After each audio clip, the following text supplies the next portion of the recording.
Mithlait Yakwa. That means stay here in Chinook jargon.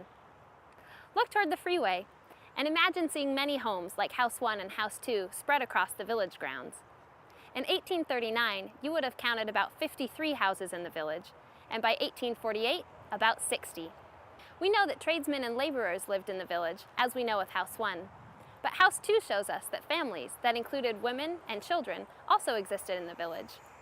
In fact, at its peak in 1840, the village boasted a seasonal population of 600 people, including 210 men, 160 women, 210 children, and 30 to 40 slaves. Men who arrived at the village wanted the companionship of women. European women didn't come to the village in the early days, and most of the men weren't European anyway, so men married local women from Native American tribes, or Métis women, that is, women of mixed European and Native American heritage. These marriages weren't always formalized. Without priests and ministers to officiate weddings, people married according to the fur trade custom, or what was called à la façon du pays, in the manner of the country, or country marriage.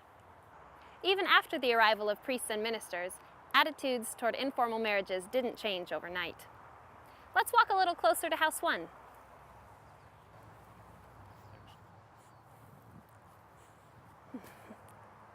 At first, the Hudson's Bay Company tried to discourage men from marriage, believing that families would cost too much time and money. Weekly rations were given to employed men, with no accommodation for families. The company also had concerns about men marrying native women, since there was, at the time, a bias against non-Europeans. But the men's need for companionship, especially a stable and nurturing one, if only for the duration of their contract, won out in the end. Even the officers at the fort, including McLaughlin himself, had married Métis women à la façon du pays. Village women contributed not just to a stable environment, but also to the economy through their unpaid physical labor, tribal affiliation, and social and political connections. This stable environment allowed the company greater profit for its shareholders, and the prospect of policing male-female relationships in the remote expanses of North America was impractical to the company. Therefore, such liaisons were largely tolerated. Despite their informal nature, country marriages were regarded many times as a lifelong commitment, much like a legal marriage. The company had to develop policies for assisting widows and their offspring following the death of a company man.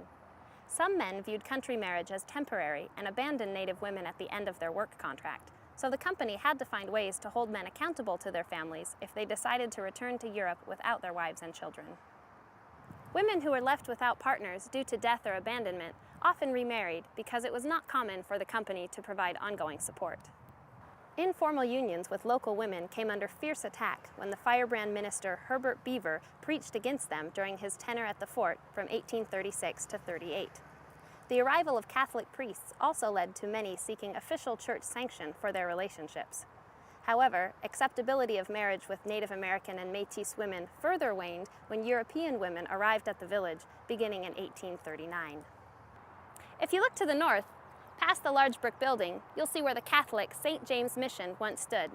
It was built in 1846, close to 20 years after the fort and village were established.